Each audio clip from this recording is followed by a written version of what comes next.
In this video, I'm going to talk to you about some different options you have for ear designs for your sock puppet. I'm only showing you a few ideas here. Of course, there's lots of other ideas, and if you look online, you will certainly see all kinds of ideas for inspiration, or you can also create your own. I'm just trying to give you some things to get started with. So we've got here a cupped ear, kind of cute if you're doing like a mouse style of puppet or something like that. I have also a pleated ear, which is just a simple piece of fabric that's been folded over. I frayed the edge so you can see how you can change your look if you have denim fabric or some other kind of fabric that frays at the edge. Could make for a fuzzy ear.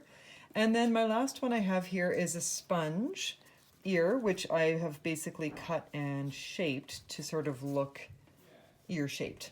So we'll start with the cupped ear. To make this ear, you basically just need to have two pieces of fabric. You have your outer piece.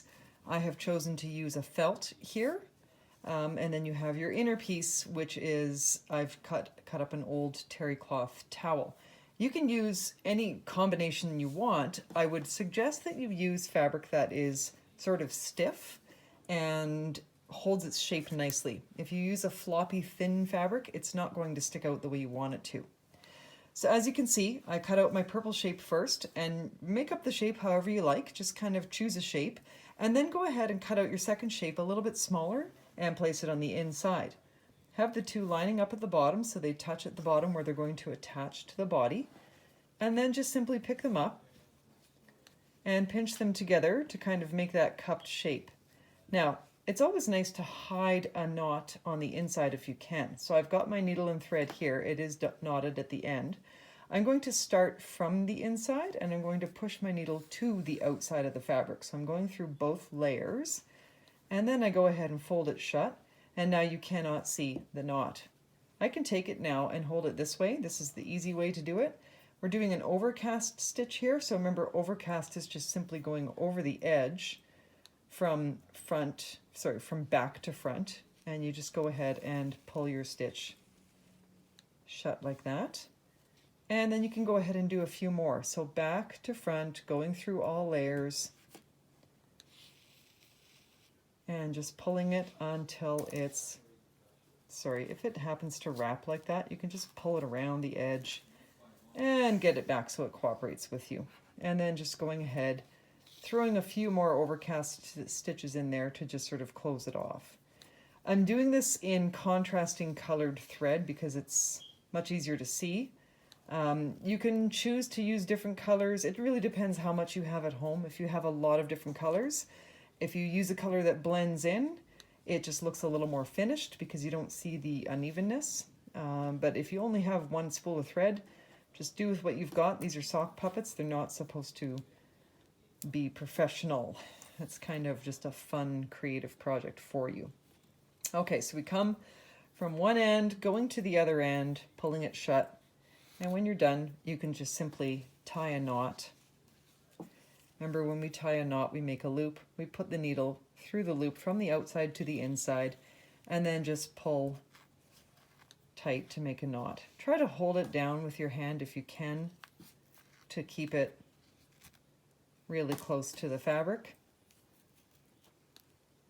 Okay, so there's the one ear finished. Simple. Moving on to the next one. This is just the simple pleated style. For this one, really all you have to do is take your original fabric, and remember, when you make ears, you kind of want to focus on making a right and a left. So I have here what I consider to be the right side. I'm going to do the opposite with it. So I started with my original shape, which is like a pointy triangle, kind of shaped at the sides. I'm going to take it and I do what I call pleating. So it's like an accordion fold. You're just going like this and just folding out about, if you look at it from the side, it's about 1 centimeter of fabric. You can kind of look at it and sort of try to guesstimate, get it the same size as the other one. But go ahead and make that pleat. And then when you sew it, you're only sewing on the very bottom here. So again, needle and thread, double threaded, double knot. I start with my knot hidden on the inside. And just go ahead and pull to get started.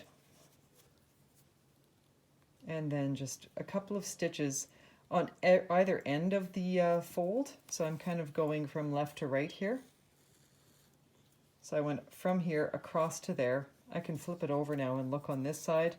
I want to catch the outside of the pleat or the accordion fold so that it stays flat. Okay, you can do a couple of stitches to make it a little stronger and then tying it off when you're finished. So that's ear number 2. And I'll just quickly show you. So now I've got my ears, they're a mirror image of each other.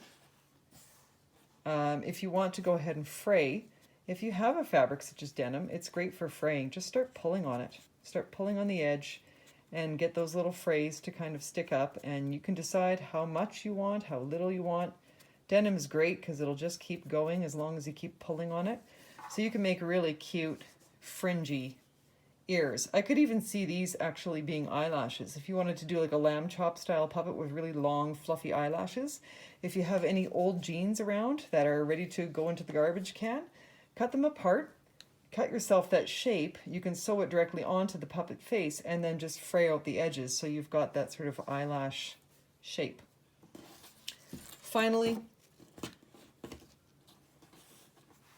to make your last ears, this is just really a scissor project. There's no sewing involved here.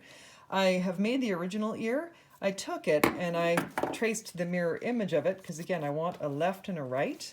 And then it's just a matter of taking your scissors, use large scissors if you can to start the big cutting. So really getting into the big stuff. Get your rough shape sorted out. And then, I'll even cut out that little curve. And then go ahead, take some smaller scissors and start carving out the pieces that you want to shape. I'm not going to show you a lot of this because it takes some time to get this going, but if you have a couple of pairs of good scissors, you could even use your big ones. It seems like my small ones don't want to do it. You could use your big scissors to carve out those shapes if you wish.